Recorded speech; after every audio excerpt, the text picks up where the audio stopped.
Hey, good afternoon or good evening. Actually, it's 7:30 here in Holland, and it's time to do a stream about producing some ZX HDs. I'm going to make 5. I guess it will take up about an hour. It's not the most complex interface to build. All right, so let's get it going. Let me see if yeah, this is the best view for its chats. And let's see if I'm not forgetting anything. The stream has been announced, so let's get over to the work desk. Let's zoom out a bit so you can actually see what's going on here. Right, we do not need the case for now. It's just cool for the picture, and we don't need the Raspberry Pis at this moment. I will put these aside because obviously the main thing is the ZX HD boards, which are going to make. There are about 8 people watching at this moment. Hey Franco, good evening. Hope the audio is okay. Again, let's check. There's some desktop audio still enabled, so let's put it down. Otherwise you will get all kinds of noises, and we don't want that. Right, so the ZX HD PCB, which has a V-cut, and this is so cool. It's like a Twix or something else that you can just snap in 2 pieces. I like that. Alright, I will start with the CPLDs as always. Let's start by actually powering on the soldering iron. Then we also have some better lighting. And yeah, I need to bend edge connectors, and there's a small pin that needs to break actually, because these have been made from old stock AT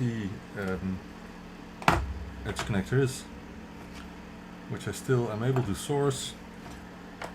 Getting harder, but I still can obtain a lot.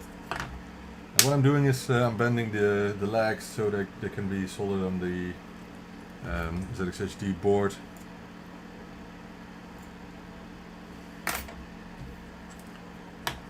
Hey Ben, good evening.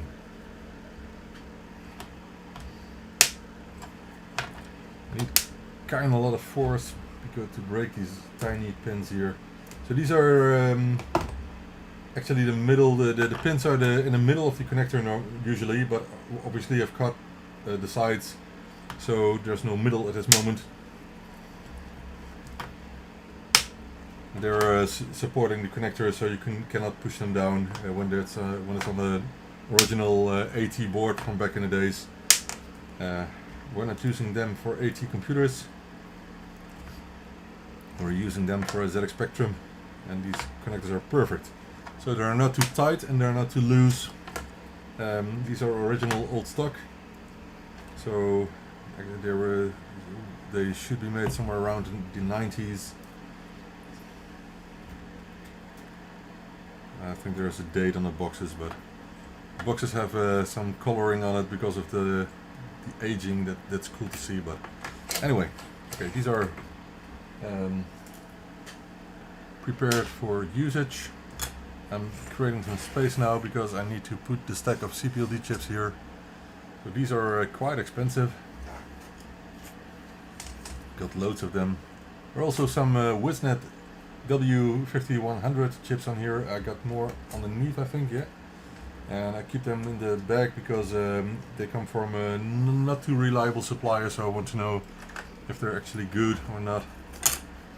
And if they're good, I can order more. But I need time to actually test them, and also test new boards from Dylan. Dylan sent me a couple for another type of EEPROM chip. I need time to assemble one, but all in time. I got so much things to do, so all in time. Good afternoon, good evening, Nicholas. Retro Naipi. Good evening. I hope I'm pronouncing that correctly. I hope so. All right. So let's solder these CPLD chips on. If you want anything special to know about these boards, I can tell you, so ask me anything.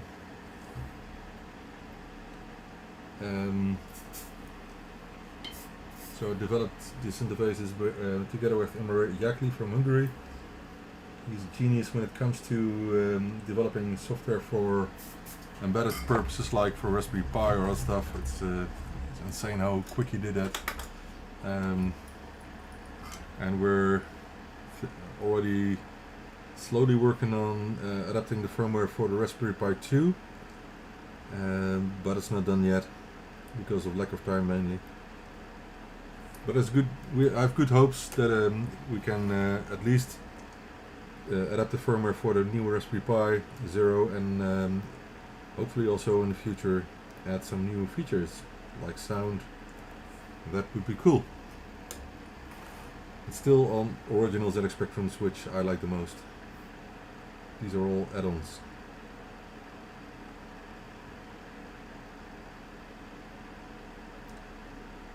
Oh. And these really create a very nice HDMI output because we developed this interface in a way that it senses or listens to changes in video memory and then builds up its own HDMI buffer, and for a touch track or +2 or +3, that would mean that there would be 2 video memory areas. So we actually listen to changes in both memory areas, video memory areas, and if it's detected that switching between those banks is performed, then the ZX HD will enable interlace mode, which actually will show both outputs. Oh, sorry, no, only if it switches fast. So usually if the other screen area is used, then the ZX HD will switch over to the other as well. So it will keep 2 buffers for that internally on the Raspberry Pi, and if there's switching being done between those video memory areas, like in demos mainly, then the ZX HD will enter interlace mode and actually show both of the screens at the same time, which results in a very nice effect, very stable picture output for when playing demos, and I don't know if there are games that use that effect, but mostly demos. I think there will be some games, because it's quite a neat trick to build up your video in the second video memory area and then switch to the other one, so you got a stable picture. But anyway, it works like a charm. We added ULA Plus support. It's a basic support, so no Timex resolutions, but only the colors, 64 colors. And the output is scaled up depending on your monitor connected or TV, and that's all taken care of by the Raspberry Pi itself, so we didn't really need to do put much effort into that. We didn't add something like scan lines or so. Some people would like that, but we haven't done that yet because it would probably take too much CPU time of the Raspberry Pi, which is a single core processor running at I think at this moment at 850 megahertz. And although you can emulate the ZX Spectrum on a Raspberry Pi, obviously, it's something else to listen to changes in an external connected device and building up your HDMI buffer internally. So that's done by very specific firmware, which doesn't run under an operating system, so it's bare metal, as you call it. And it's really to stay in sync with the ULA chip inside the ZX Spectrum, otherwise you get all kinds of strange effects on the screen which you don't want. But that resulted in the Raspberry Pi CPU running at almost 100%, so there wasn't any space left, if you can call it that, to add features at this moment. But with the Raspberry Pi 2 that will change. It's a matter of time, I think. Alright, so the first has been soldered on by using drag soldering. Hey Wayne, good evening. Yeah, the ZXHD interface is terrible. You're right, Equinox. So once you buy it, you can't live without. Sorry for that. What can I do about it? I can introduce a better one in the future, so you can live without your ZXHD version 1. The problem is probably that the next one will be even more addictive. So sorry for that. I'm still having huge troubles with ordering Raspberry Pis. I am able to order a couple a week. Really, I only a couple, 2 or 3 at one source. And last week, Pomeroni had them back in stock. And I started ordering them there, but my second order was cancelled because they saw it was a repeated order, and these are only sold, the Raspberry Pi Zero, 1 per customer. So that was a pity. They really are checking if you're a returning customer for them. So it's a pity. Anyway, I really hope that one day this year that the Raspberry Pi Foundation will be able to produce more, but it is becoming unclear because although they say the Raspberry Pi Zero, the first version, should be supported for I think at least 2 years, maybe longer, there's now really a lot of questions if they can obtain the SoC for it, so the CPU for it. And I could see that one day that they decide to just stop production and only focus on the Raspberry Pi 2, for example. And that would be a pity, but we'll see how far it comes and when. There's no cheap Raspberry Pi 2 because the version that is sold at the moment is the one with Wi-Fi and Bluetooth. And I'm not sure, I don't think so that they're going to introduce a cheaper one that is a successor of the Raspberry Pi Zero, the first version without Wi-Fi, which only costed $5 for example. So at the moment I have to pay something like 16 or 18 euros each when I buy them from a retailer, and that's insane, just insane how hard and expensive they are to obtain. Anyway, we'll see when it calms down, but I'm afraid that it can take a couple of years even to for the worldwide shortages to vanish. And maybe it will get worse, I don't know, because people just want more and more. If you have money, why not? People think. But well, the reason why not is that it's really not possible anymore to produce all parts and all devices that people would want, you know. One cause for that is that some devices or many devices are not repairable at all, or really hard to repair, or way too expensive to repair. So if anyone has a defective interface, then I just ask them to return the interface and I will repair it. That's what I do. It can be done.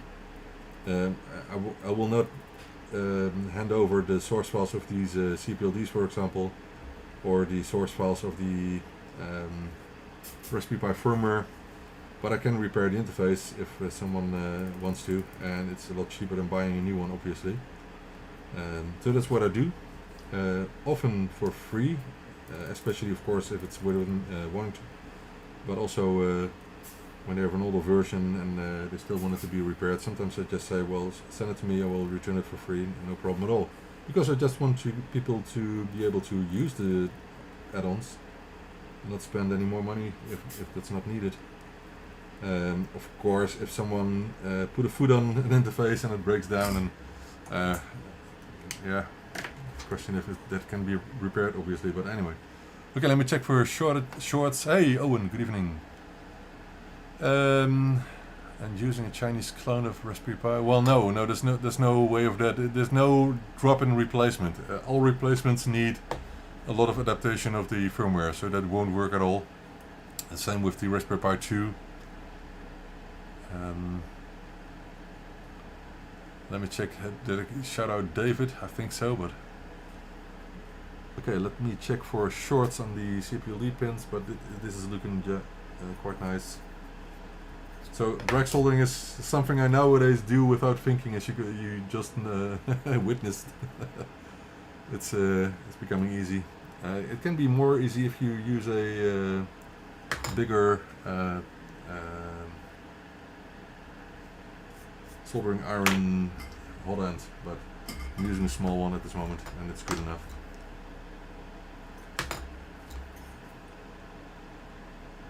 Right.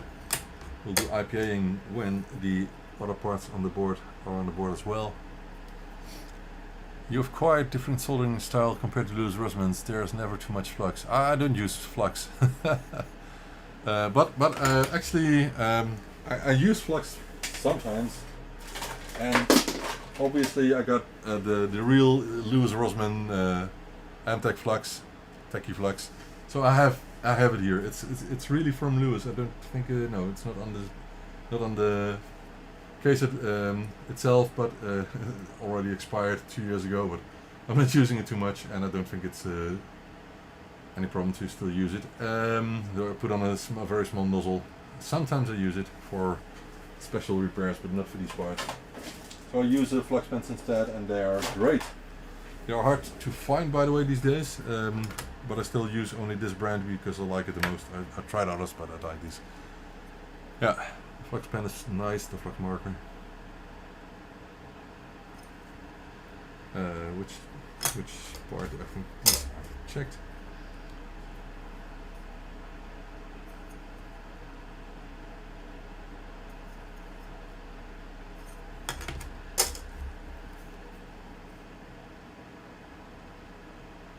Stupid, but it happens because the pitch of these pins is so small. Really hard, easy to oversee one. Right. Next. I need more space. Just a second. And where are my tweezers? Oh, here. Okay. And now I need some small SMD components.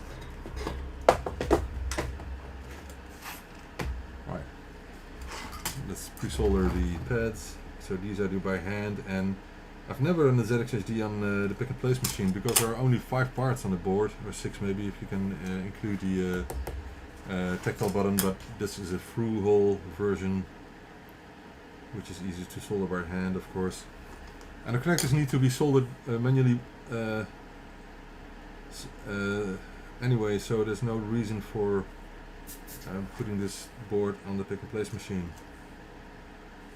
Hence I do them all by hand, and it's really a couple of minutes each. Only the cleaning takes the longest time, so IPA cleaning, getting rid of the flux is taking the most time, but then if they've done that, it just looks as if it's from factory, so I like that. Okay, increasing the temperature a bit. Alright. Hey Mark, good evening. I do, Mark. I actually offer the Raspberry Pi without, sorry, ZXHD without Raspberry Pi.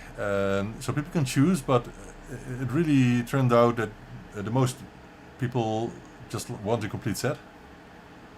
So they can, but most just, I think over 85% order one with Raspberry Pi. Sometimes they order without. Question, was someone working on FPGA microcontroller replacement for AY chips? Yes! These are this AVR AYs, and I got loads of them here.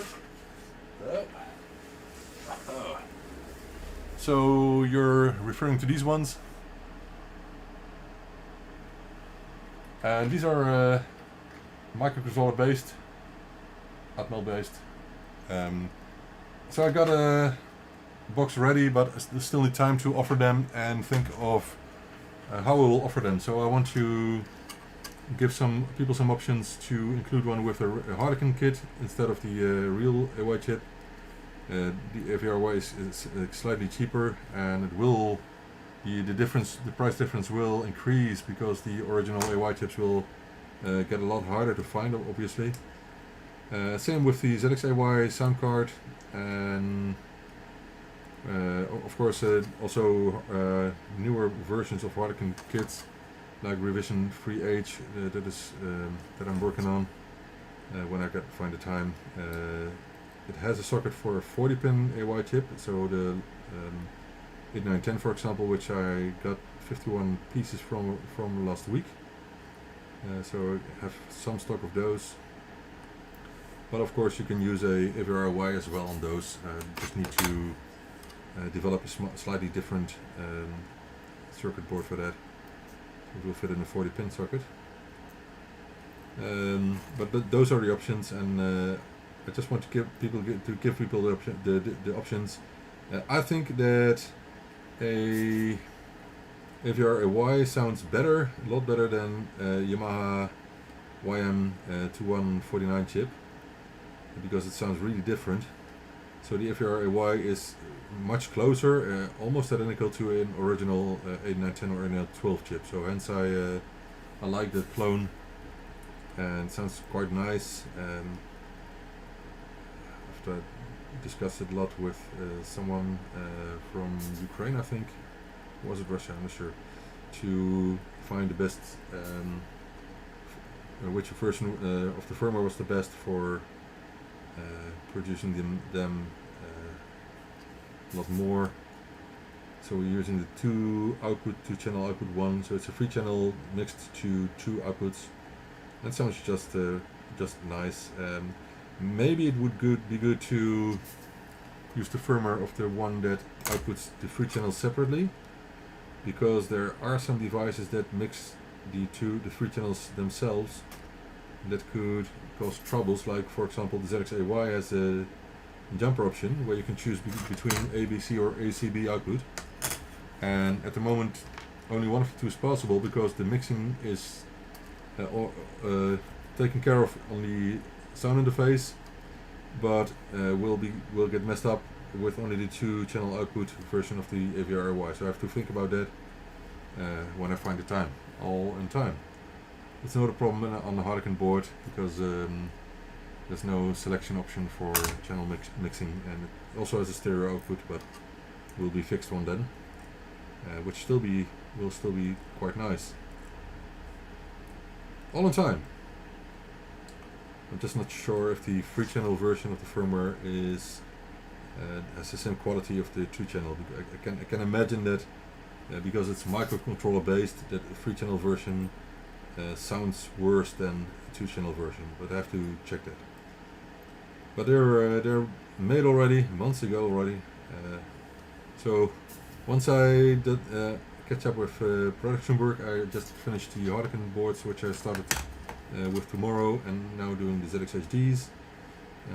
I have to do Pro 1 interfaces very soon, a new batch on a pick and place machine, and in the meantime also repairs. And once I catch up with all of that, then I dare to offer out of stock products again, because at this moment it's too much, and I don't want to get further behind. I want to catch up. That's what I'm doing. That's what I quit my IT job for, and I'm really glad that I did, because this is lots of more fun for me. Although today I was playing taxi driver.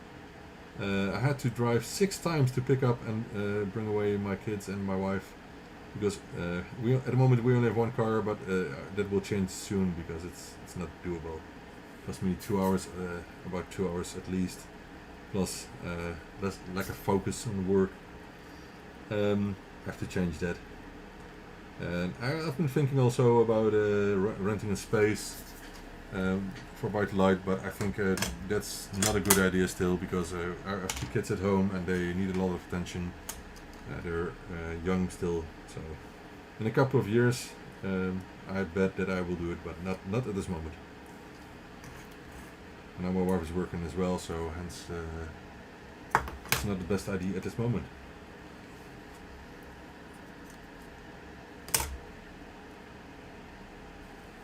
And it's good that we both work at this moment, because for me I can get back to doing ByteDelight full time, focus on that, and improve loads of things. But I also need to take care of the kids nowadays. So next year they're going to new schools, so a lot of changes are coming up. My daughter was already sourcing a dress for her proms last year of, what do you call it, base school, I don't know. She's 11. So anyway, that's what she's up to. Loads of things.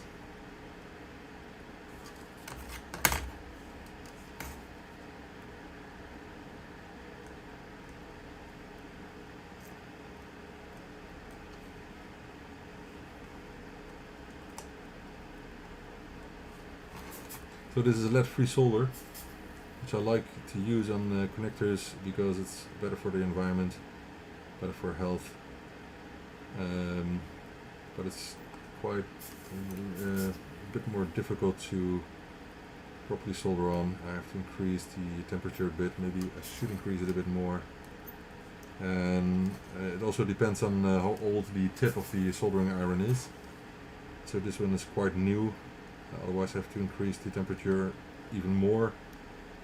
I never had it with old weather soldering irons, only with this newer one. I really don't like it, but it's the one I have at this moment, and the next one will be a Hecko. Still works.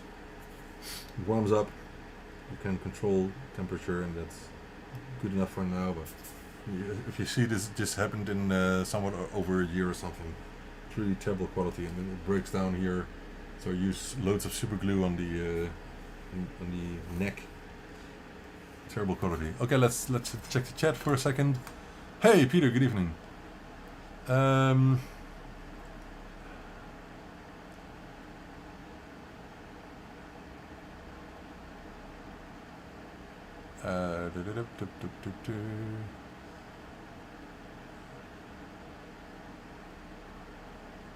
Do replacement support port A? You mean the parallel port?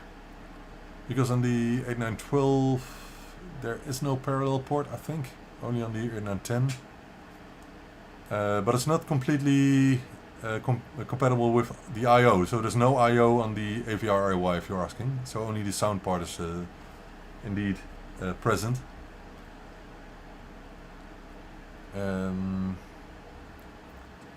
Nice. Let me hear if the ZXHD works that arrived today.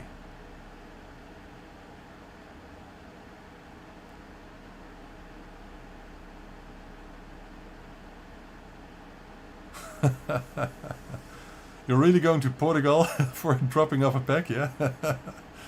Oh, that's cool. Yeah, the AVR is an open project, so you can still you can make them yourself.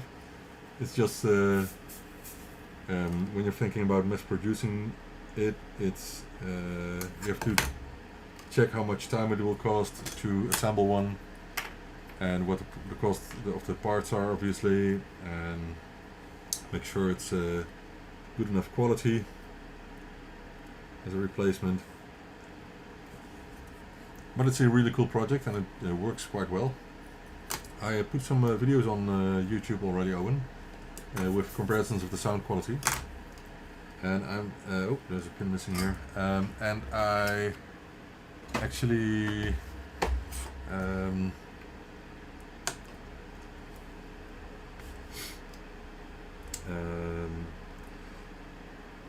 I should test it once more, because I can hear some differences, but it's hard to notice. But the recording, obviously, for the video was done on an amplifier or an audio analog to digital converter, and I think there are some differences, for example, in volume and that sort of thing. So there are some differences, but the compatibility, the emulation is insanely good, insanely well done. So I like that.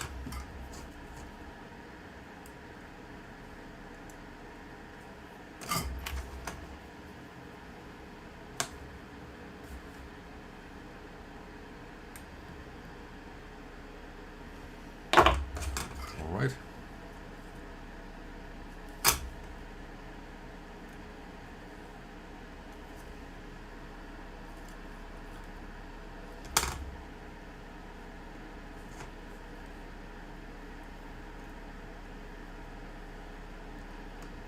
I don't like what happened, Peter, to shipping rates. It's really ridiculous. There's one good thing that I'm finishing the UK vet stuff, and when that's done, when I got the ID to use on invoices and for shipping by DPD, for example, I can ship a lot cheaper because DPD really requires me to show my British vet ID, so that's one thing. I think other companies like Royal Mail and PostNL made them need to do that, because I don't have to show my British vet ID on PostNL packages. I don't even think there's a field for it to fill it in, but we'll see. I'll add it to the label once I get it.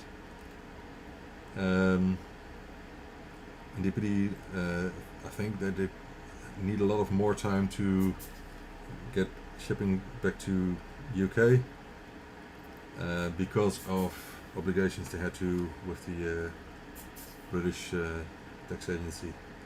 Anyway.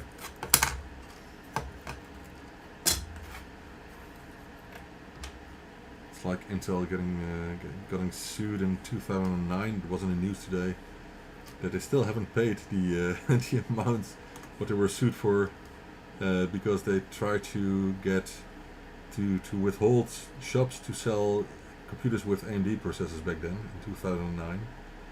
It sounds a lot like practices that a lot of companies still do. It's ridiculous. That's how sometimes it works.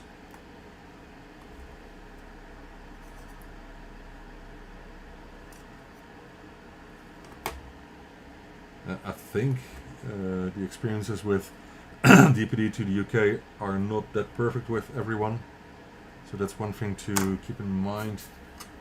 But I think a lot of rates are only half of what I pay for PostNL, so that's a lot better with the same services, so insured and registered and all. And even better when it comes to communication about shipping status, which DPD does send per email. Often, not always, by the way. That doesn't always work for some reason. I don't know why. Alright. So let me finish these connectors first, and then we'll get to the other SMD parts. So you can do it in several ways, several sequences. But at this moment I'm doing these connectors with lead-free solder, which is kind of hard. I don't like it, but it's an obligation.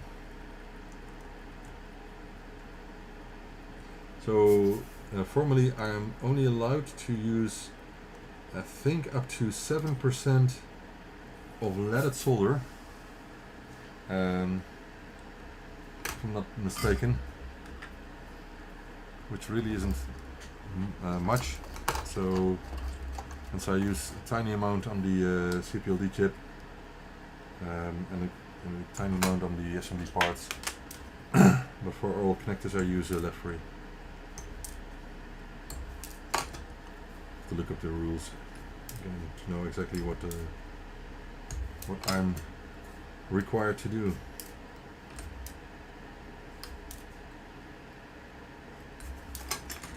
Hope you can see what I'm doing. If you have any questions, let me know.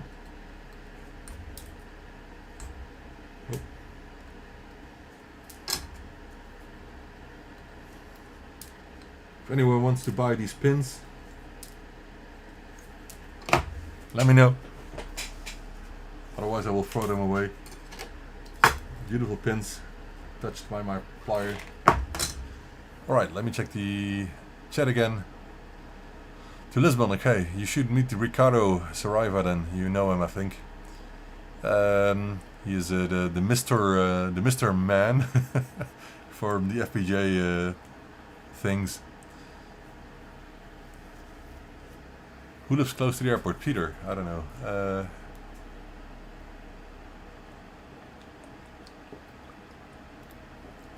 Okay, Owen. Now I get it. There's indeed a fork of the AVRY with I/O, but I don't think it was from the original developer, but someone else was working on it. And I also don't think he wanted to publish the final design, so or firmware. So I wonder what you found. Let me know.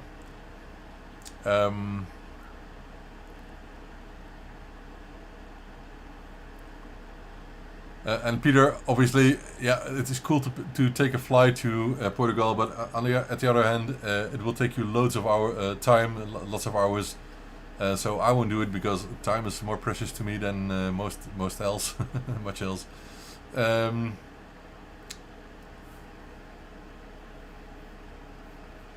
Hey, Wetware Error, good evening. I haven't seen you before, so I don't know your real name. Let me know if you want to. If not, no problem.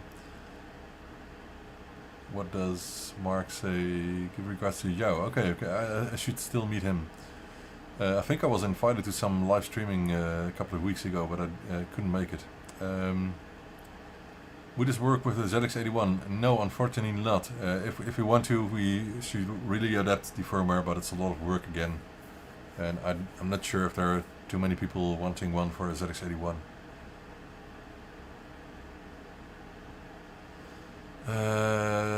Yeah, I'm not sure, Owen, if that was the original developer or the guy that I spoke with. But I have the details somewhere in the document. I save about every aspect that I hear about in documents, so I can always find information later. Because a lot of that information is valuable, and I don't say it's not free or freely available or something, but if I can create a product out of it that people like and that fits to ByteDelight, then sometimes I will. I often discuss it with the original developer if I can find him, because I like to support his work, as I always say. Or people who assist me, same thing. I like to support them because they don't have to do it for free. That's one. And second, if they would do it for free, then they would not, maybe not find the motivation of doing it again for something else. And that's what I would like to encourage them to continue developing new products, and hence I support them. With, for example, a fee per sold product or something like that, which I do a lot.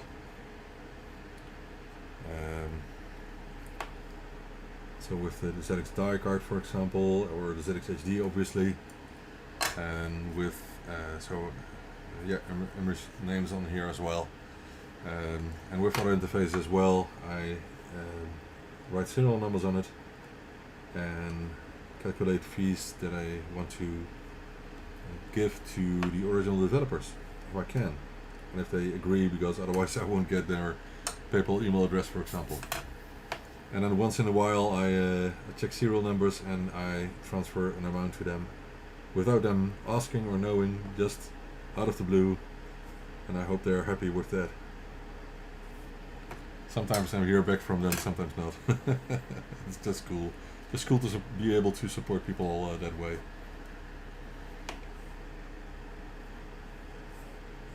Someone once told me that he bought a new vacuum cleaner from the relatively small amount that I sent him that time, but it's cool to hear actually hear what they're doing with it.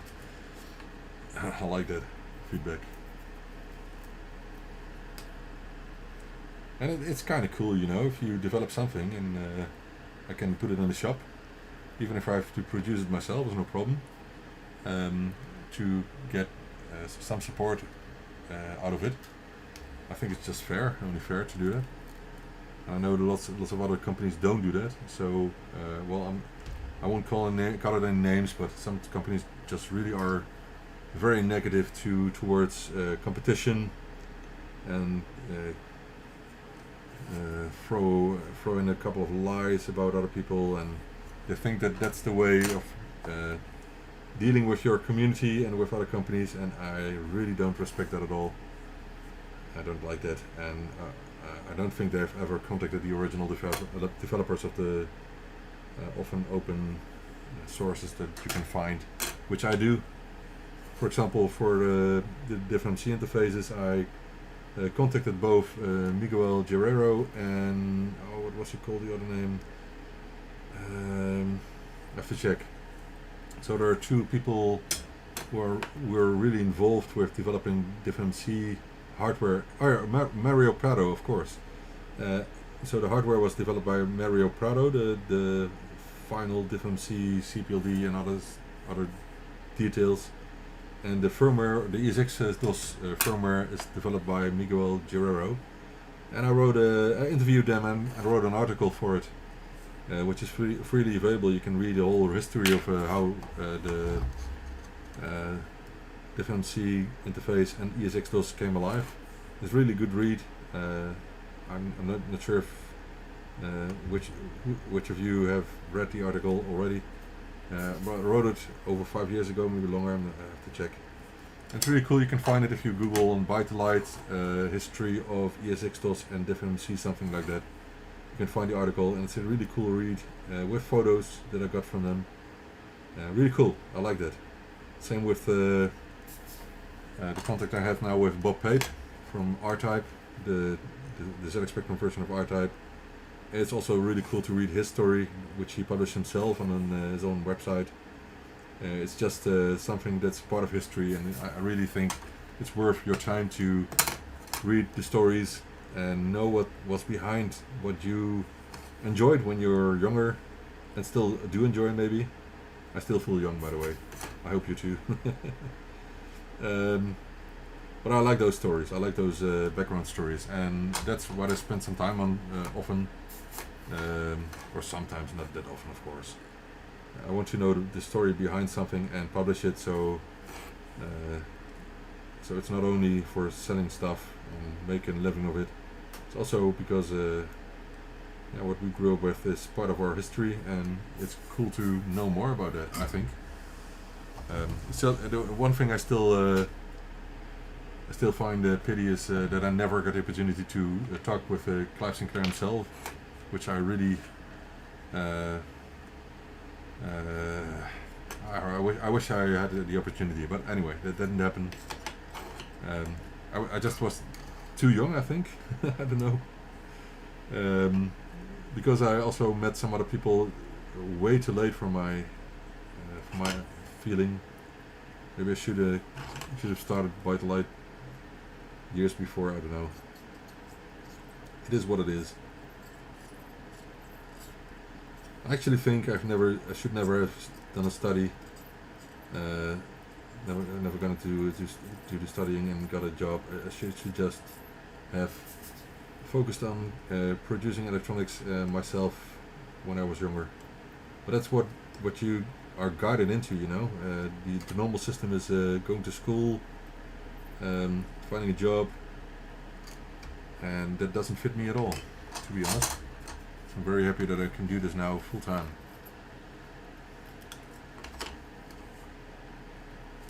I won't become a millionaire of it, but I like doing it. It's honest work. It's hard work. I like it a lot.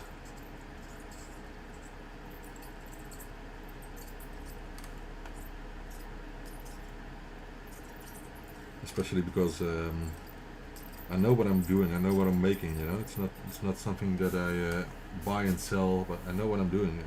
I need that. I need to know. I need to put thought into it. I need to put creativity into it. And I don't like just ordering and selling stuff. And of course, I have some stuff in the web shop, like membranes from Germany, from Thomas Eberle, from Syntec, and other stuff. But often it's not worth the trouble to resell products that are already available in other shops, especially if I have to buy it from them. The prices are too high then most of the time. Maybe I could do it for local people, but or people who want to combine products into one order, and even if they have to pay 5% more or something like that for a product that they can find on another webshop as well, it still could be cheaper than ordering it in separate shops, obviously. So I could give it a go again, like the ZXVGA Joy. I discussed with the developer if he could sell them to me directly, but he promised only to sell them through Syntec, so okay. I asked Thomas, and the problem was that I couldn't offer the interface for the same price if I had to buy them from Syntec. It was too, was not really reasonable, and not that the price was too high, but just adding tax and VAT and all the stuff just made it too. I had to price it a lot higher than he does, and again, that maybe it's not really a problem when people want to combine stuff into one order, but I will check it again one day.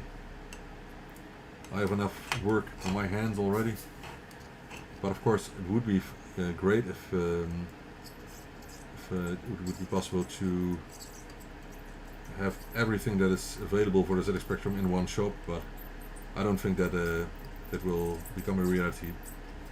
Also because I don't want to be in the way of other sellers like Peter himself or Thomas or someone else.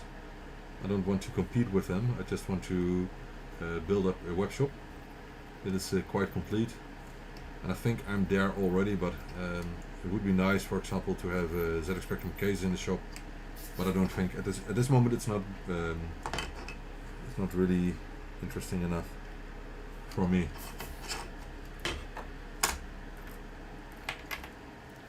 So most of the stuff that I sell is well thought through, developed by myself or by other people, but produced by myself, and not just selling and buying and selling stuff. I don't like that.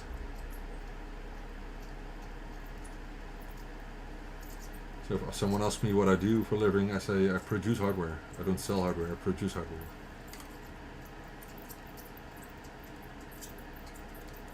And develop, often, not always.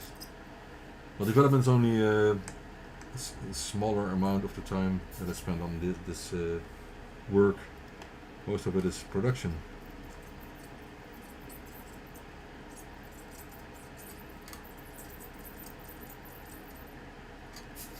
Right, almost done, and then we can get the IP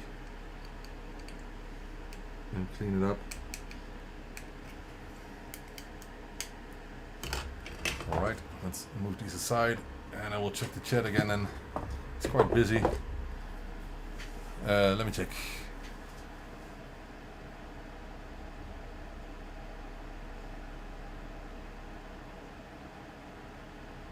Time is money, yeah. Okay, you have some time on your hands. Okay, that's perfect, Peter, no problem.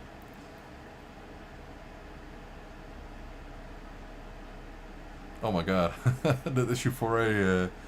How do you pronounce your name? Is it Peden? I don't know.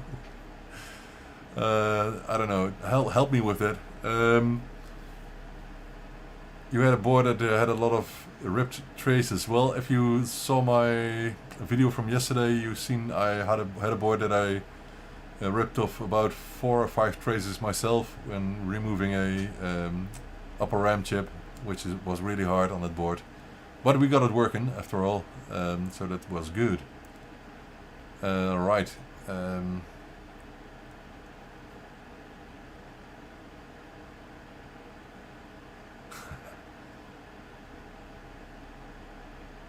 Yeah, there seems to be an underground army working on AVR-IY. I don't think there's that many people, and please be careful with your words. Because it's really getting scary around Ukraine and Russia at the moment, and I think that the source of the AVR-IY is from Ukraine, as far as I know. Anyway, it's not funny at all if you think of it. Dark web, yeah. Is there any interest in add-ons for the ZX Spectrum next? Well, I have tested the development board with some add-ons, and I couldn't get it to work, and I don't think anyone has asked for anything except for the stuff that's on the board already, like Wi-Fi and other stuff. I think it would be cool if you can connect plus D light interface or plus D or interface 1 or SpectraNet or something like that.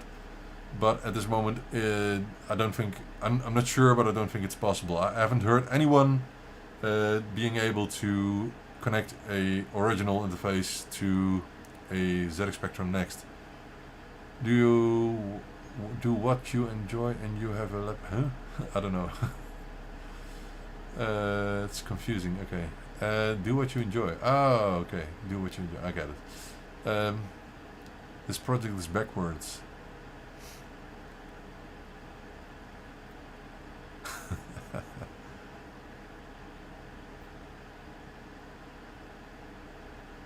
Seven upper RAM chips fried. Man. What kind of short was that then?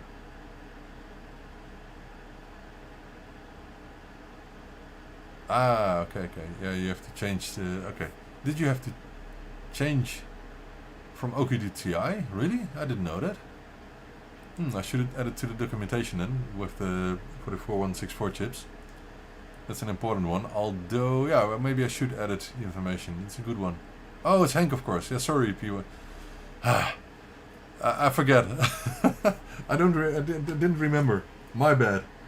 All right. Let me add the switches, buttons, and then we can do the other boards with the edge connector and go for some IPA cleaning. Sorry, Hank. I still have to work on a meetup in Holland, but it's really getting busy because in April I have to get to the UK. I haven't done anything for that. In March I have a meeting which has an unknown location at this moment, so we don't know yet where that will be for something else. So it's getting busy, and I still haven't catched up with work, so I just want to get it going. And so I'm doing this on Sundays and in the evening. I don't care. As long as my family is doing well, I can do this. Well, loads of things to take care of on the house, and like I said, I need a second car, so I have to find one. Maybe I will do it on Wednesday. Just look what's available that day and just buy one. I don't want to think of it too much, and we just need a very simple second car.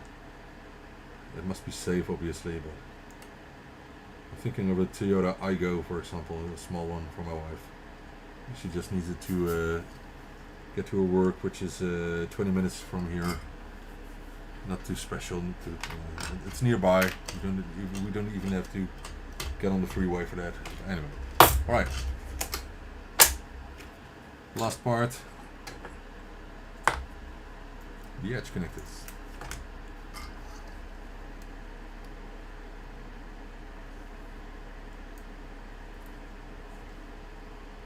So I must find time for the Pro 1 batch and pick and place.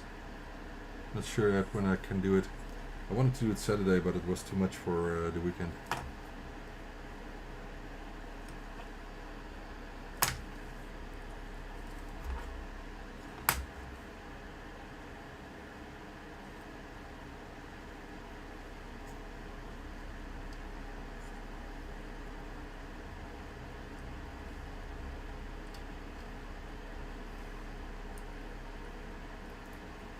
I've been looking for replacements of some of the connectors, like the pin headers, and find SMD versions of it, service mount versions, and I actually found some, but the problem is that the dimensions are slightly different, so it might need a case redesign, and also those connectors are far more expensive, especially when you buy them at a top grade supplier like Farnell or Mouser.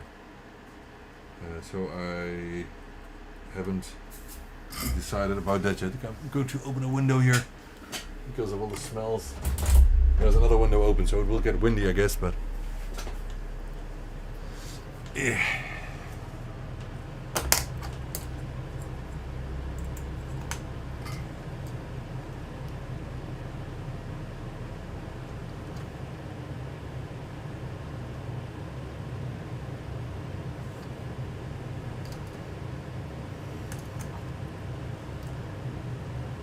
So I always eyeball if the connectors are perfectly straight on, and that's good enough. There are some margins obviously in angles, but I like to deliver good quality hardware.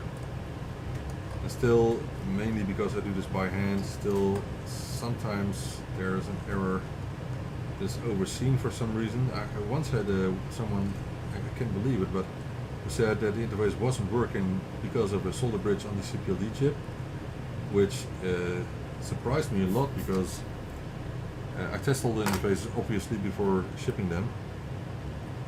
So I wonder what happened there. Maybe a solder blob somewhere that moved or something, I don't know. This is my best guess.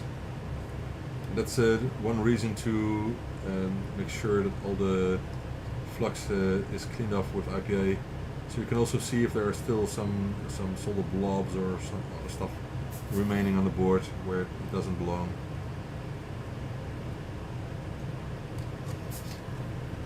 Obviously, they take care of those problems, but let me check chats again.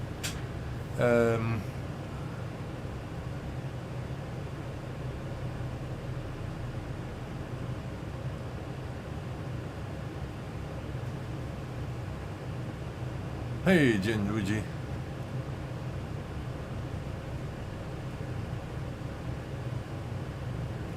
Nice work about the Carabus micro drive and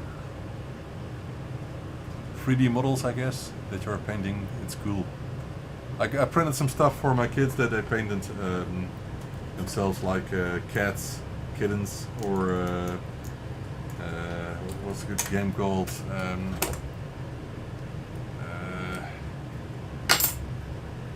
What's the name of the game? With the imposter, you know.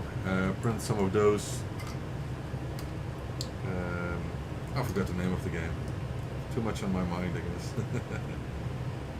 And other stuff like a cow and birds and all kinds of cool things. I still need to print the last of the 4 jetpack ships. I need to finish the design, and at the moment there's black filament on the printer, so I need to swap it back to white. It's quite easy, but I haven't done it yet. First want to do some other stuff.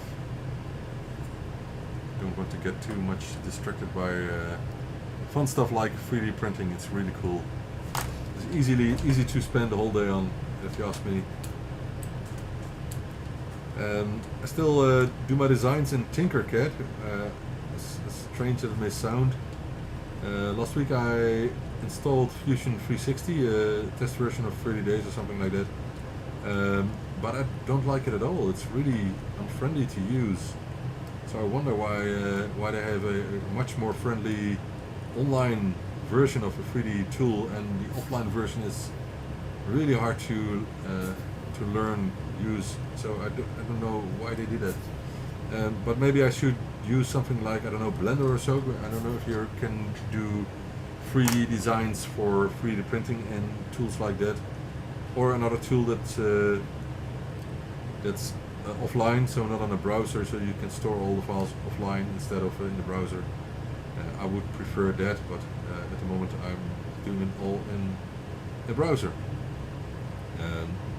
It's a nice tool, it works just fine, but there are some features that are not in Tinkercad, like for example banding objects and instead of creating them from all kinds of shapes only, so that would be cool. But Fusion 360 I don't like at all. I'm not sure why they made it the way it is. Maybe, I don't know, maybe it was developed first for Macintosh or so, I don't know, because it's far from standard when it comes to Windows. I don't know why they chose the way it is at the moment. So, oops, I'm messing up this S connector here.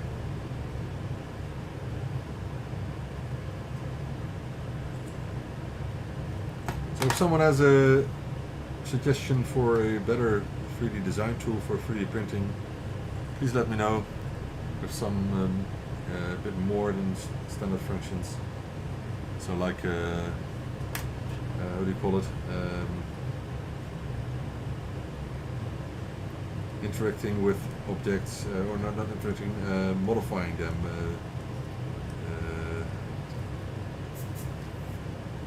Transforming them. That would be cool if there's a tool that's better than Fusion 360. I'm willing to pay for it, but Fusion is not the tool that I want.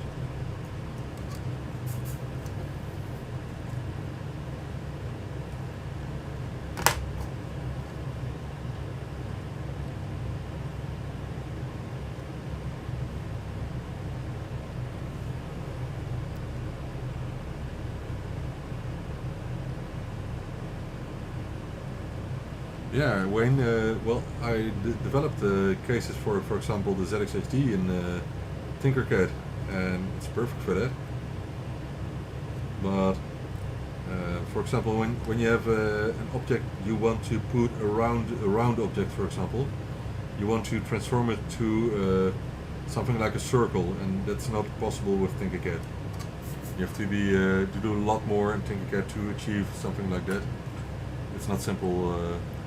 Something simple that's available in Tinkercad. I guess it is available on Fusion 360, but I gave up on using it. I didn't like it at all from the first second I used it.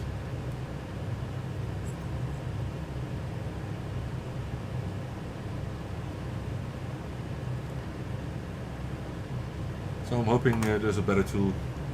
If someone knows a tool that can be used for that, then I want to learn it. A better tool, obviously. Alright, so most of the stuff is on. Only some more pin header connectors, and then we can clean them off, and then they're done. Then we have to flash the CPLD chip, put on the Raspberry Pis, do some testing, put them in boxes, and then they're ready to go.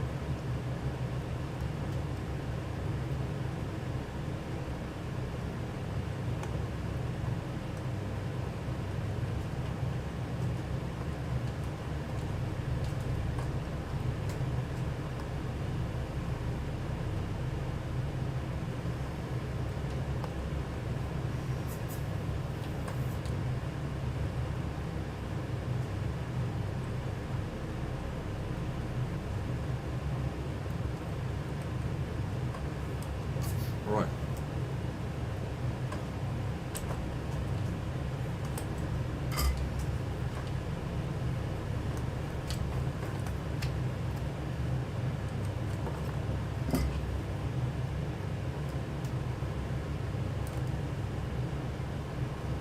Sometimes I put an object here so it will not move.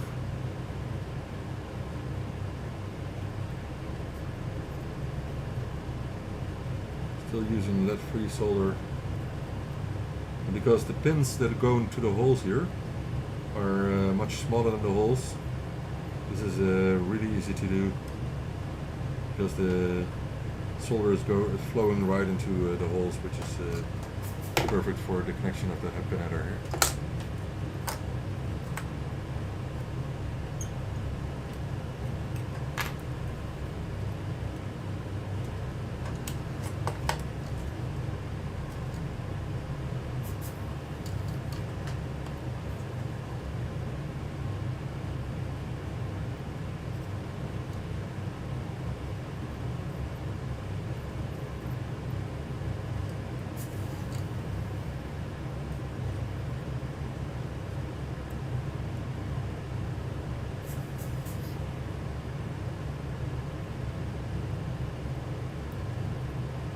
Sometimes I wish this would be about everything I have to do for ByteDelight, but it's only a part of it, and things like bookkeeping and finding parts, and so that takes a lot of time. It's not what I want to do the most, but anyway. But when I'm thinking of what I would like to be done by someone else, it wouldn't be this. This I would like to do myself because of the quality. It's really hard to find someone that can do it as fast and as well as I do it myself. So I want to keep doing this myself, and I don't need to make that many. again, I'm not planning on being a millionaire or something. But for now I want to keep doing it myself. But what I do want to outsource is administrative stuff, maybe some social media stuff, emails. So the more boring stuff, I don't like to do that myself. I would like to someone else to do that for me. So that's what I'm going to look into by finding a virtual assistant for that. I think I saw a message from someone on Facebook who asked me what that is, if he would be up to it. I don't know if I would like to have it been done by someone from another country because of the distance and language differences. But of course I email in English, not in Dutch. So it could be someone who speaks English. Another thing is I would like to have it done by someone that is not related to retro computing at all, because there is obviously what do you call it, stuff that is, what's the English word, not classified, but I'm not sure what the English word is. Anyway, stuff that I don't want anyone to just read or process or something. So you need to trust someone completely, and I think it's easier to do that with someone nearby or in Holland at least. So that's what I'm looking for. And I think it's better if he or she is not related to retro computing. So just work for you and do stuff on a professional level.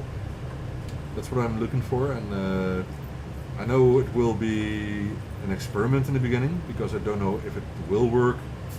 It will depend on the person that I select, and I will give it a try for a couple of weeks, for example, and see if that will work for longer terms.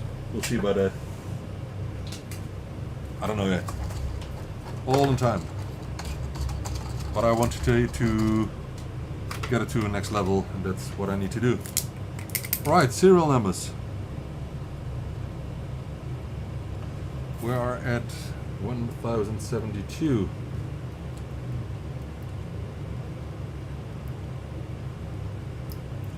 $1,076.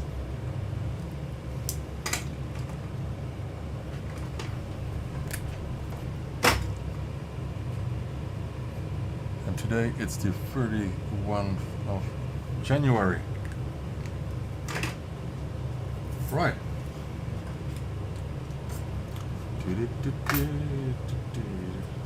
So, labels are drying, it just needs a minute or two. And then we can clean up the boards. Let's do a bit of it. I'm not sure if I want to do everything on camera, it's boring. In the meantime, I will read some more messages. Let me check. Hey Mr. Walkman, good evening. Let me check what I missed. FreeCAD, okay. But FreeCAD, is it for 3D development design? Okay. I don't know if it FreeCAD, because when I hear FreeCAD I think of electronics design, which is different of course. I have tried some stuff with a resin printer, but I'm not there yet. But I don't have one myself, my brother has two, so he did some tents for me, and we have to see what can be done and what cannot be done with resin printers. But I have good hopes for resin printers, just that I have to get to know them, and I think I will order one in February, so next month. Maybe later I have to check, because I already have a Ender 3 waiting here. Let me show you. So here on the ground there is an Ender, sorry, Ender 5 Pro is it? That one here, and it's waiting for time to to assemble. So that's the next one of the next projects. And then I will get a resin printer. Okay. Owen says history.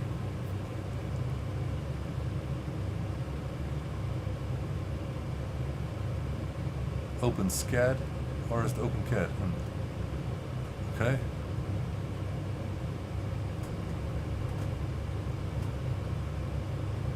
Hey Patrick, good evening, man. Fusion, yeah. Yeah, okay, you like Fusion, but I really...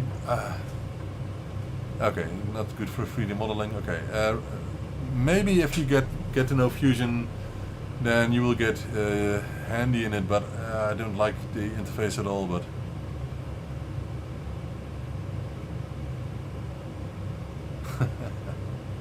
Issue 3B, it's L prompt, yes, that's lowercase. Why is it confusing? Yeah, every ZX Spectrum 48K should start with an L prompt, I think.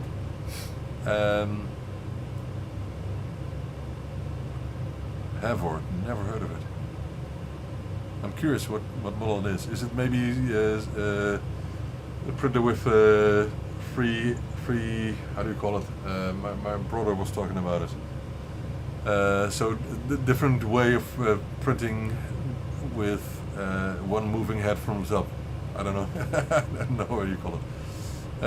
CAD, okay. Cherry Broad, yes. FreeCAD is a 3D design. Okay. All right. I will check FreeCAD if it is something for me. But as you say, if it's only for Linux, then it might not work here because I don't use Linux at all. Sorry. No time for it. There's so much I would like to get to know, but there are also things I would like more than learning to get to know Linux, for example. All right.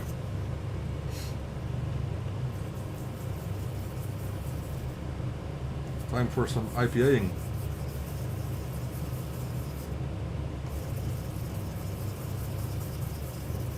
I like the smell of it.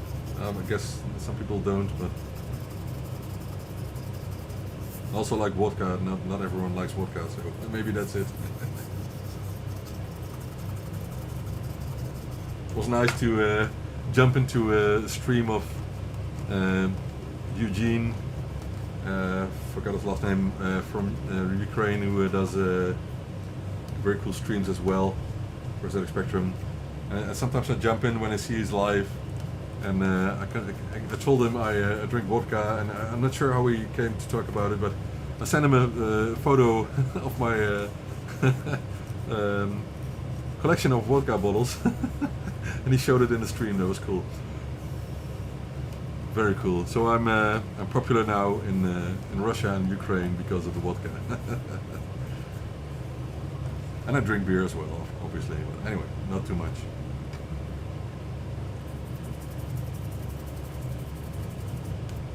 This is not clean enough. I can still see flux remainers, so I'm going to use a little more IPA.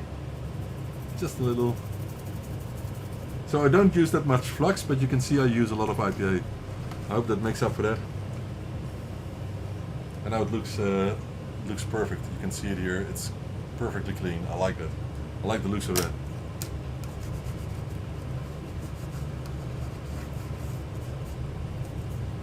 All right, next.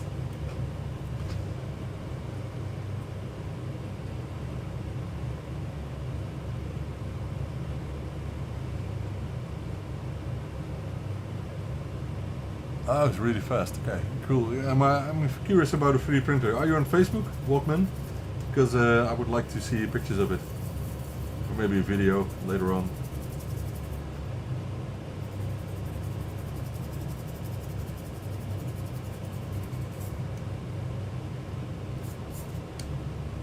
There's a rapid production meetup every year nearby in Veldhoven here.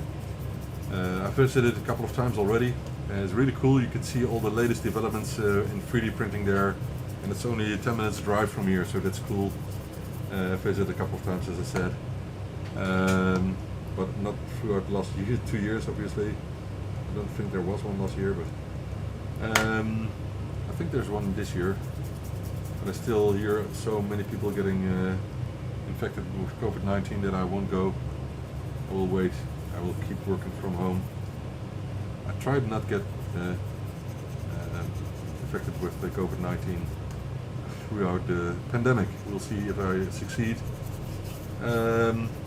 Today there were over 100,000 people who got infected with COVID-19 in Holland, which is a new record. We did it. Isn't that great? colleague of my wife told me that a colleague called in sick this morning because she went out for dinner or something like that last Friday, and she got sick, and she turned out to be positive with some friends here at dinner. So that's I still will wait. I got some gifts from colleagues that from my company where I worked, but I will wait with that. It's a restaurant ticket. I will wait spending that when it's more safe. I don't like to take those risks. I don't want to get sick. I don't want to make other people sick.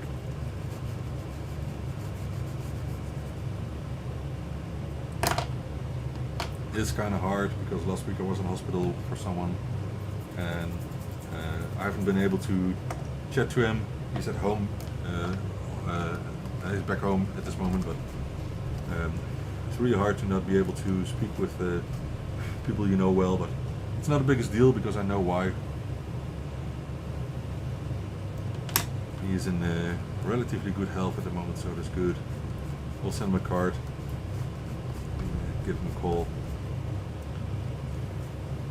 Alright, that was the next one. Okay, what do you think of me doing the IPAing stuff here? How long should I continue until you get bored? Or is there something nice to chat about? No Facebook, okay, too bad.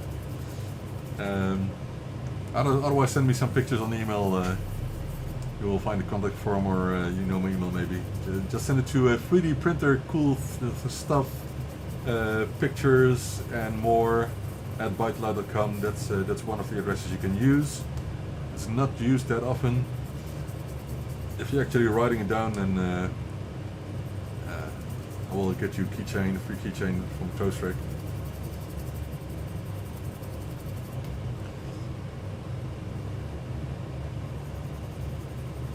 I wonder what the maximum length of an email address is. Is there a maximum length? Does anyone know?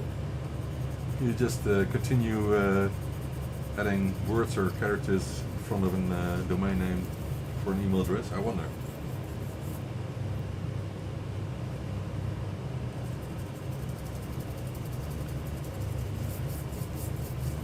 So you can see this also takes a lot of time, and I might need an ultrasonic cleaner instead. But I watched a couple of videos about using IPA in an ultrasonic cleaner, and most people do not recommend that or think it's very dangerous, but sometimes I think people overreact. If you know what you're doing, and if it's a good quality, industrial quality ultrasonic cleaner with a lid on it, of course, then not much could go wrong if you're careful.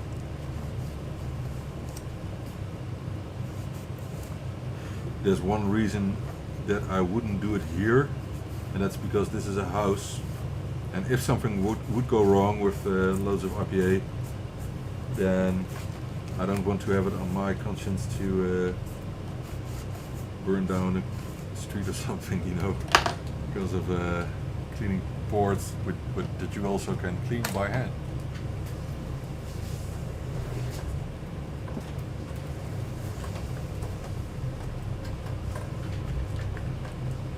Right. Okay, you have a YouTube channel, cool. You have to take it apart to get it outside of the house, really? Wow. Oh, Delta Printer, that was the name. Hey Andre, good evening. The Delta Printer, that was the name indeed. And my brother was telling me that he also is building one himself at this moment. He told me the brand, I don't know which brand it was. But the main benefit is that it prints a lot faster than an ordinary 3D printer. But I think if I would want a faster 3D printer, then I would head over to resin printers.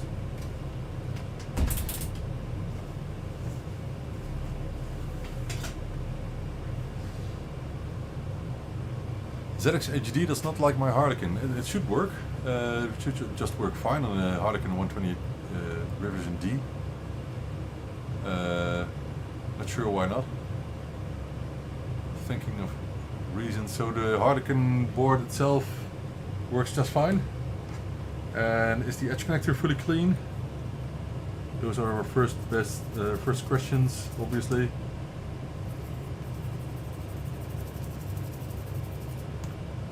Do other interfaces work? Because I have heard about someone or two people maybe that had problems because of a not perfectly working Z80 CPU. That could be a reason. But then other interfaces would also get trouble.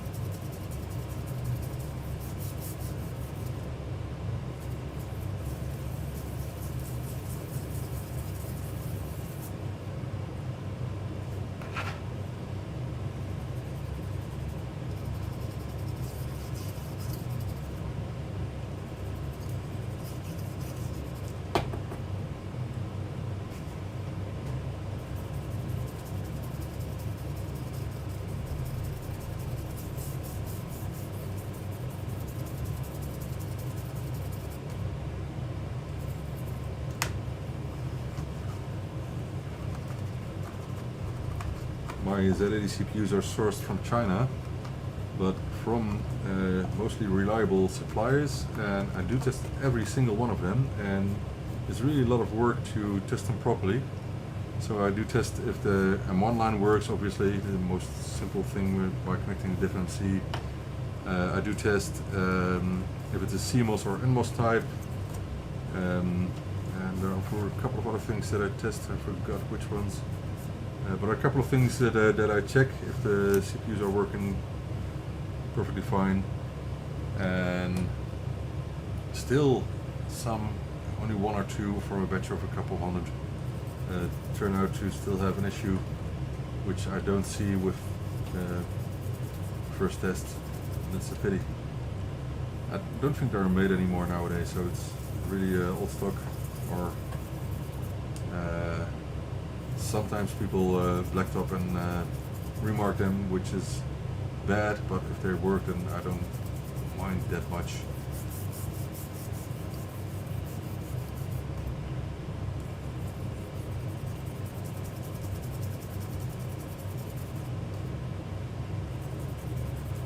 For a Harlequin board, you can use a CMOS Z80 chip, works just fine, also with add-ons, but for original ZX Spectrums you need NMOS types. All the NEC Z80 chips were NMOS types, and some Xilinx are, but not all. You can find it in the model number usually, but sometimes, especially with the blacktopped and remarked ones, the model numbers do not correspond to the exact part. So I got loads of Z80s that say they are CMOS and they're NMOS, and the other way around. It's really stupid. So the people who remark them really don't know what they have in their hands.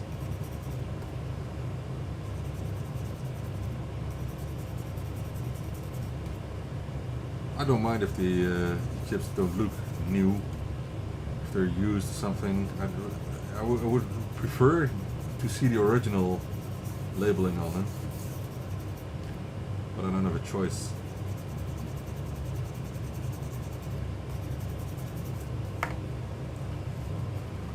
And if they're used and I can tell people they're used and I give a warranty on them, that's not the biggest deal, because otherwise you cannot get the kit or the parts at all, so it's better than nothing. Blacktopping is just lying, you know, that's what they do.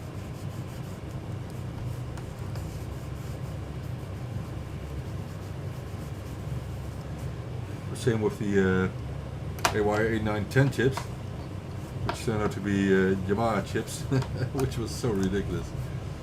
Fortunately, there's a tool now that I use from George Curie, Philisoft, to see if it's a real AY chip or if it's a YAM Yamaha chip. Right. Nice. Oh.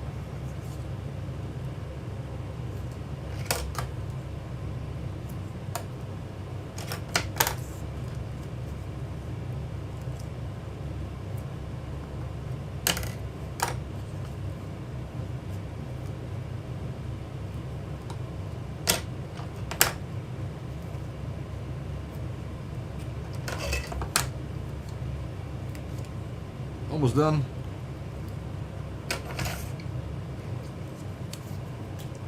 Let me check chats.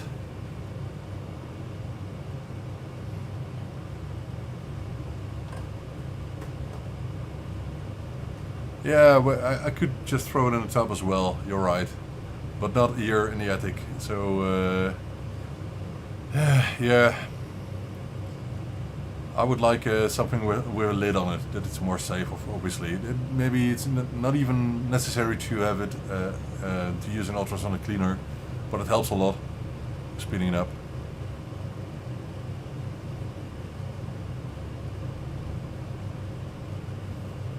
(800 millimeters per second), that's a lot, yeah. I can only print at 80 or something before messing up prints. Maybe 100 sometimes.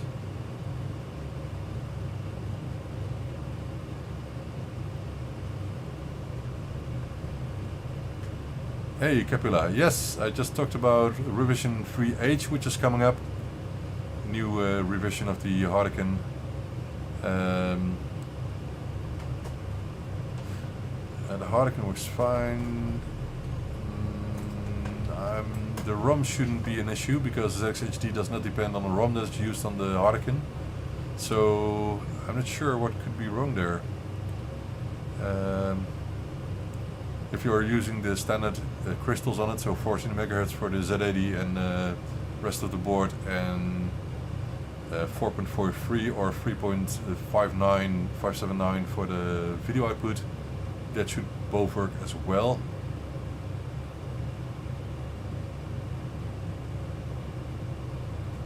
Strange.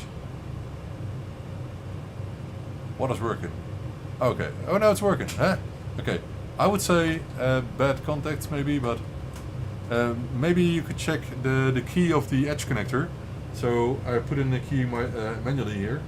Maybe from the side you can see it a bit better.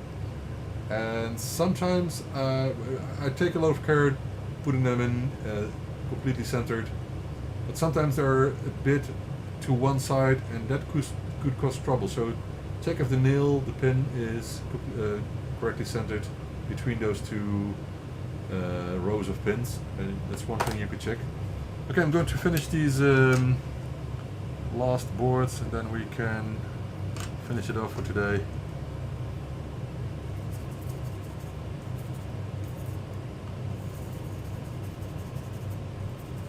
This is a good way of talking about stuff that doesn't work with your ZX Spectrum, so why not? It's direct feedback. No problem for me if you want to talk about it.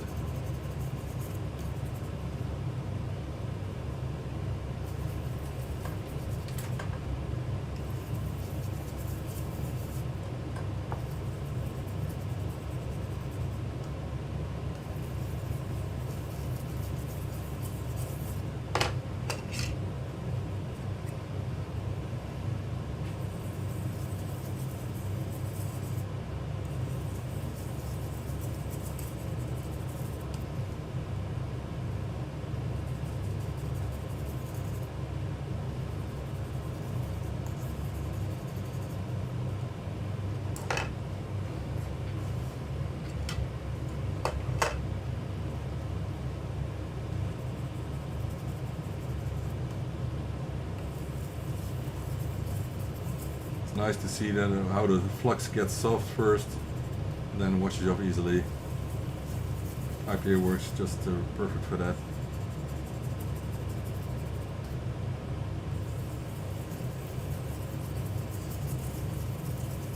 If I'm going to talk about strange things, then let me know. Must be the IPA. But until now it hasn't affected me as far as I know. Maybe in former streams when I used IPA I said things I don't remember, but remind me please if so. I will remove it then. No, it's not that bad because there's some ventilation going on here.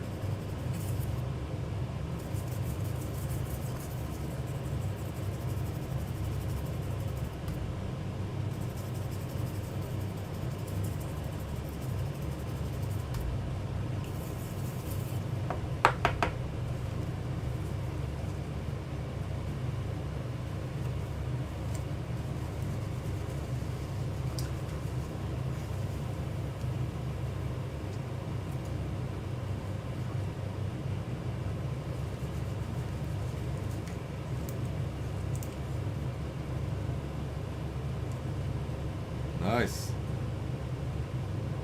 Nice clean boards, I like those.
Maybe if you want to know a secret from me, then now is the time to ask, because maybe the IPA helps me speak more freely, I don't know.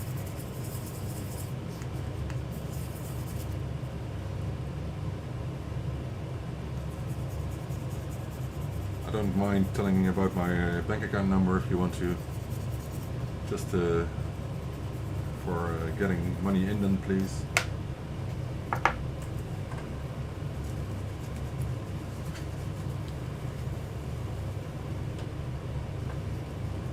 Just don't ask me about if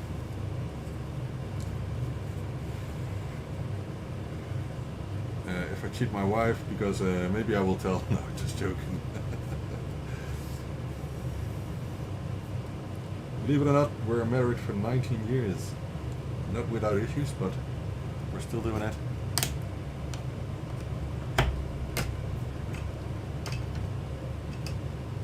Okay, this one is totally pure garbage.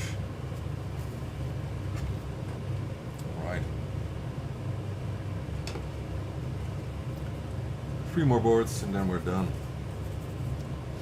We'll go to check the chats in a second. See if you ask me for any very personal things. Let me see if I can answer them.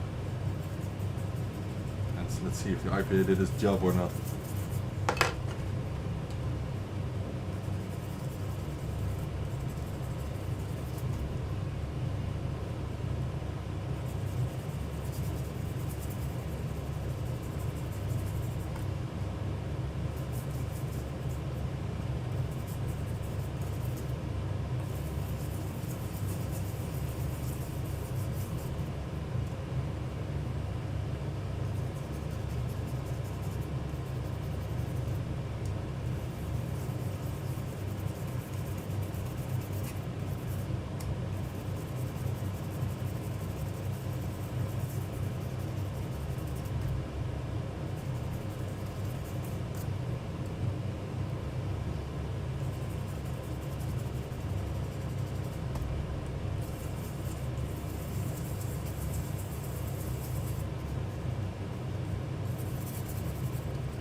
Right.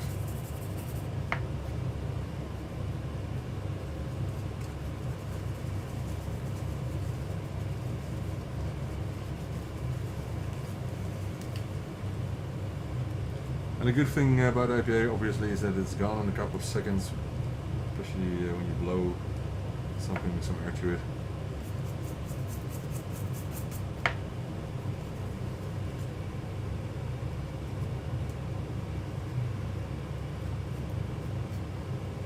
Another nice board.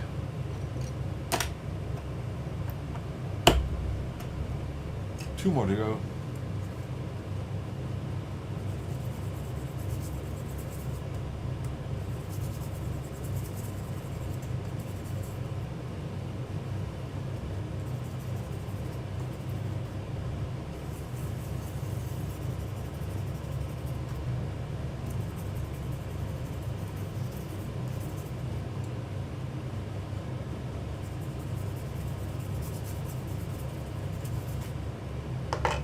Alright.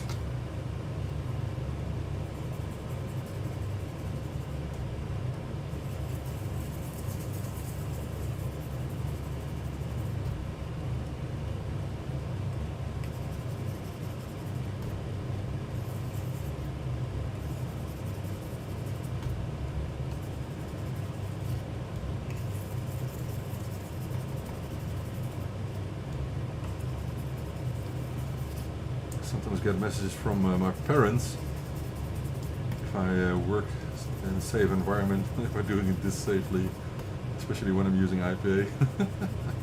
And they mean it well, so that's not a big deal. But I was thinking about last week. I ordered a mini pancake pan. Did I tell about it yet? And it smelled so horribly, and it was made in India, I think. And it looks like it was made by hand and spray painted or something. And the first attempt that I gave it, when I put it on the stove, it smelled so terrible in the kitchen that I couldn't stay there. It really was the most terrible smell you can imagine from something that is burning with paint on it or something like that. So I threw it away. I made a couple of photos. I put a very negative review on Amazon, and that's it. And I bought a good one a couple of days later. So we had some mini pancakes already. American pancakes, you can call it. But it's insane that there are people making those pans and selling them, and that even more insane that some people might actually use that kind of pan. It must be so bad for your health. So IPA is not the biggest problem, I think, but other stuff that people use is toxic for you. It can be good. I don't know why that's allowed. I hope no one is using such a pan, but I'm afraid people are. So yeah, you've got a nose for something, you know. It's good we have one.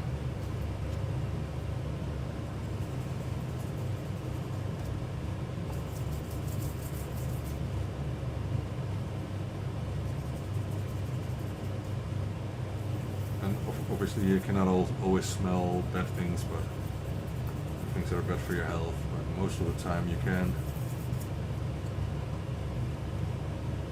And other than that, you have sensors for carbon dioxide and other stuff to make your environment more safe. I think we don't have one, but we also don't have a fireplace or something, so there's really not much need for it, and our house is not completely insulated, so we have some fresh air when needed all the time. There's always a window open in one of the bedrooms, always.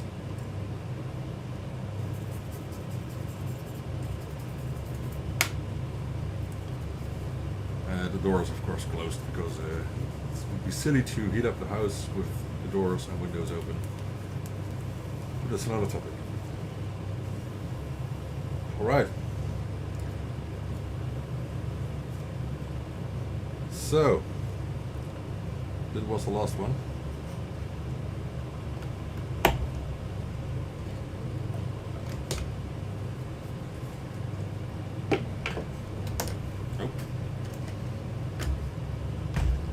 Anyone wants a used towel with IPA on it? It smells bad. I like the smell.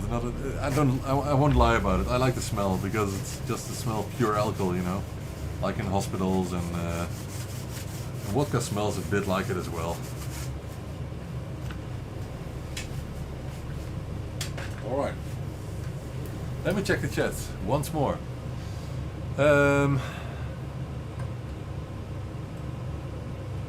Oh yeah, SimCity. Oh, I should play that once again. SimCity with the Kempson mouse interface. Cool. There is a SimCity for the ZX Spectrum, people. Check it out.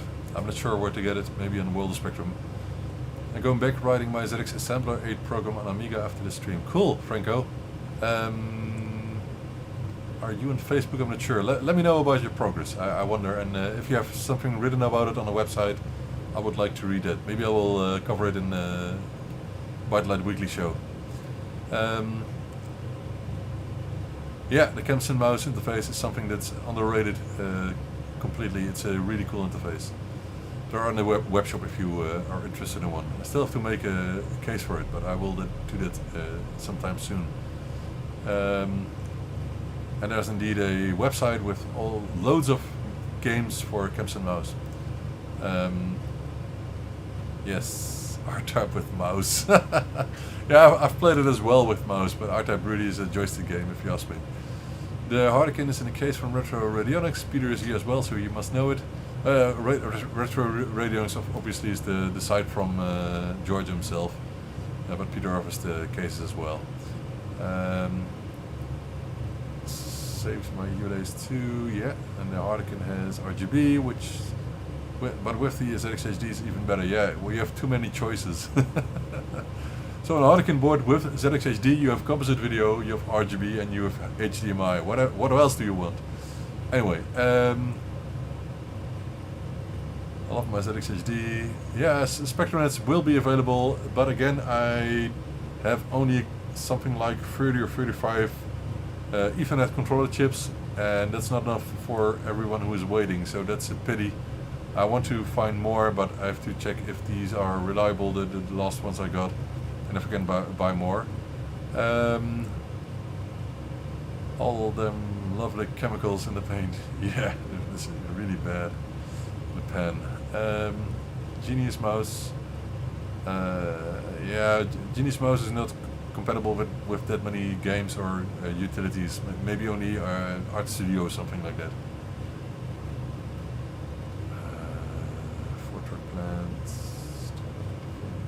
Funny smells, yeah. Well, smelling funny smells in the paint shop isn't that good for your health, I guess. How do you do sound with the ZX HD? Not yet. Oh, because the ZX HD doesn't have sound. Most people use external speakers or an amplifier. That's what most people do. The boards are a bit different from mine, serial number 67. No, the boards are... Oh, yeah.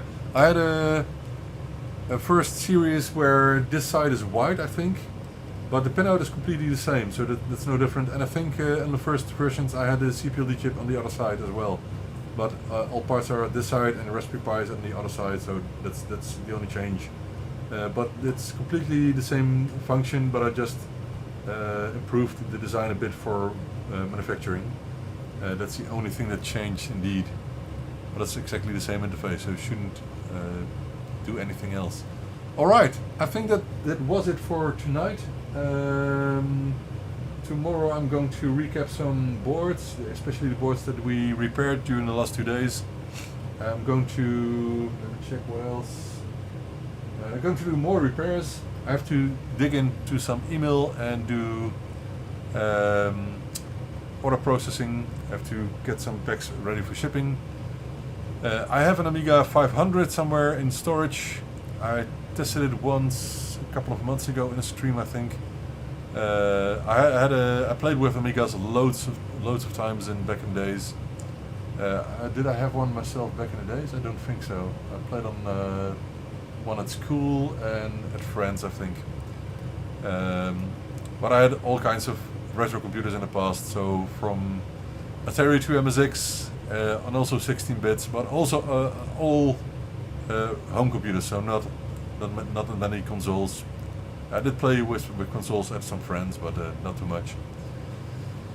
Alright, that was it for today. I hope you liked it. I hope you enjoyed the ZX HD. They're still available, including Raspberry Pi, but not that many Raspberry Pis are left. So for this batch of 5, I still have the Raspberry Pis here.